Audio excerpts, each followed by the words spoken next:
What's up guys, this is Dr. Matt with Triple Crown Chiropractic. Today's video is going to go over the best stretches and exercises for sciatic type pain. And that can be anything that's involving your back, your hip or pelvis that starts to radiate down your leg or to the side of that leg. So tune in today and we'll see if we can get you guys some help.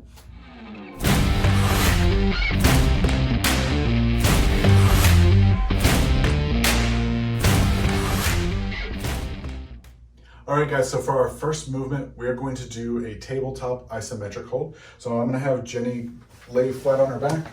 This is called a tabletop position. What she's gonna do is bring her legs up here and push that back flat against the table. So there's no space here.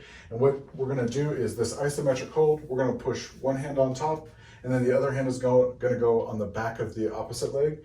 And you're gonna push your legs into your hands and feel some activation around your low back and around your core. This is gonna help to kind of desensitize that area. I want you to hold those for 30 seconds. And then we're gonna switch sides so you can see what this looks like on the other side. And again, you're not letting your legs shift too far. You wanna just feel the resistance and feel the muscles activate against that area. All right guys, so our second movement is going to be the cat-cow position. So what we're gonna do with this one is we're gonna get in the all-fours position. Now we'll talk about a couple different variations of this that you can do, but this is gonna be the most common way to do this. So we start with the neutral position, the pelvis is gonna be neutral, head's gonna be neutral. As you take a big breath in, you're going to extend out of the pelvis, extend out of the head and neck, and then you're gonna exhale, and you're gonna tuck the chin, and you're gonna really round this upper back. And you wanna get as much motion out of this as possible. And then you're gonna just kind of flow through this movement about 10 to 15 times. So I usually try to do this with a breath, and you're just gonna take that inhale and exhale and move through this motion. If this is ever too painful to do in this position, or you have a hard time with any knee pain getting down in this position, you can do this just leaned up against a countertop. You can do it standing, just pelvic tilt through these ranges of motion here too. So this next one here is called the clamshell. And what we're gonna do is the clamshell in a side bridge position. If it's too hard to get in a side bridge position, you can just do a sideline clamshell.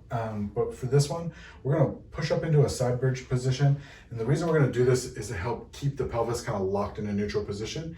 And then what you're gonna do is you're gonna take that top leg, you wanna keep the heels connected together and open, hold for 2 seconds, bring back down and close. And you're gonna run through about 10 to 15 of those. And you really wanna feel like you're squeezing your top of your glutes together or your low back together in the back when you're holding that position here too. All right, this next movement is going to be a myofascial release with a lacrosse ball. So this is kind of a love-hate relationship one.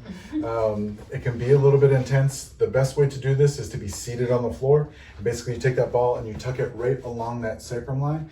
And we're really working on the piriformis muscle. This muscle runs from the sacrum all the way around to the hip joint.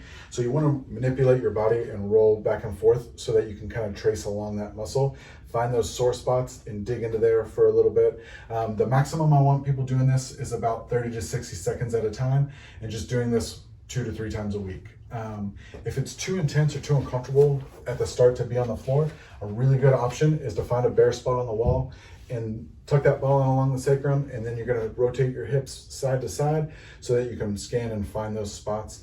This is great for a lot of different things too. Anywhere that you have muscle aches, you can move this down to your hamstrings. You can move it up to your low back and scan across those muscles and find some spots and dig a little bit of pressure on those. So next we're gonna go over nerve glides, and these ones are gonna be specifically for sciatic nerve pain. This is gonna help to floss that nerve through the area so that it can get pressure and tension off of it, and we can get that radicular symptom to start to calm down and go away. So what we're gonna do is you're gonna be laying flat on the back. In this position here, you want the non-painful side. You're gonna have that knee bent, you're gonna have the painful side leg down.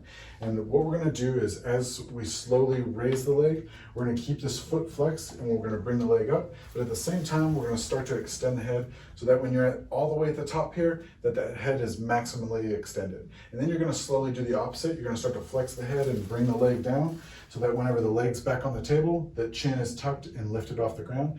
And you're gonna kind of flow through these movements about 10 to 15 times.